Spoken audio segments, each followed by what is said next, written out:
You want a chip? You're so good. These chips are good.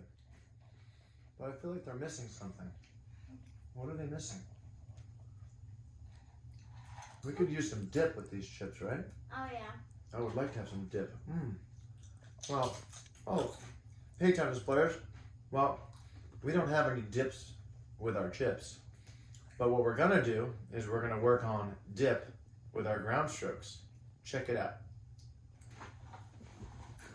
So, here's our Topspin Pro. It's in our living room today, as you can see. I have my weekend clothes on, but we can still practice our tennis game.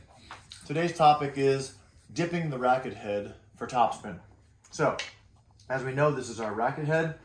In order to get topspin, we have to get our racket head underneath our hand. That's known as dipping the racket head, so that we can brush up the back of the ball and get spin.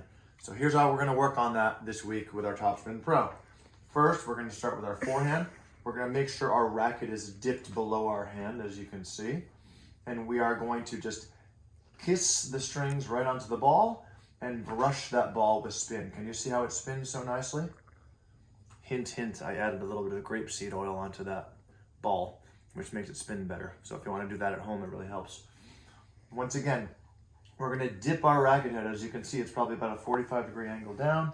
We're gonna kiss the strings up to the ball, and we're gonna get that ball spinning.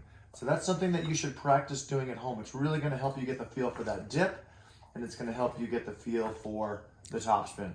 Let's do it with our backhand. Our two-handed backhand simply means that our left hand is going to dip mainly that racket down. Our right hand facilitates that, and as you can see, kiss the strings up against the ball and brush it with spin, okay? So now, that's assignment number one, is the dipping of the racket head and kissing the strings up against the ball. Once you've done that, then we can start to add some of our backswing, our sort of loop type backswing.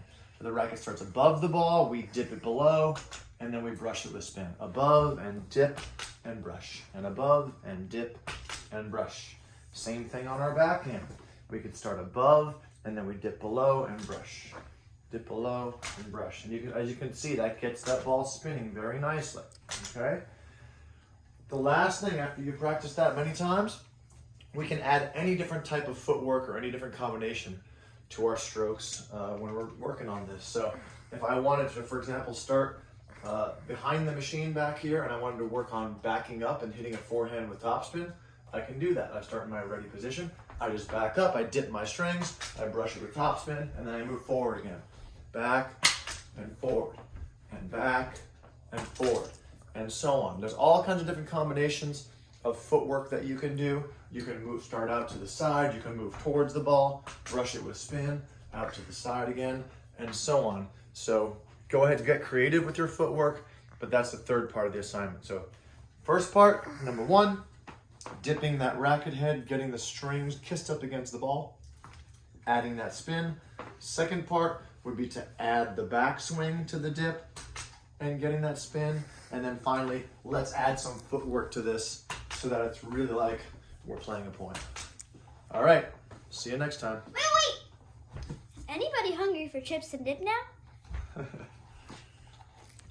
I'm editing that part out.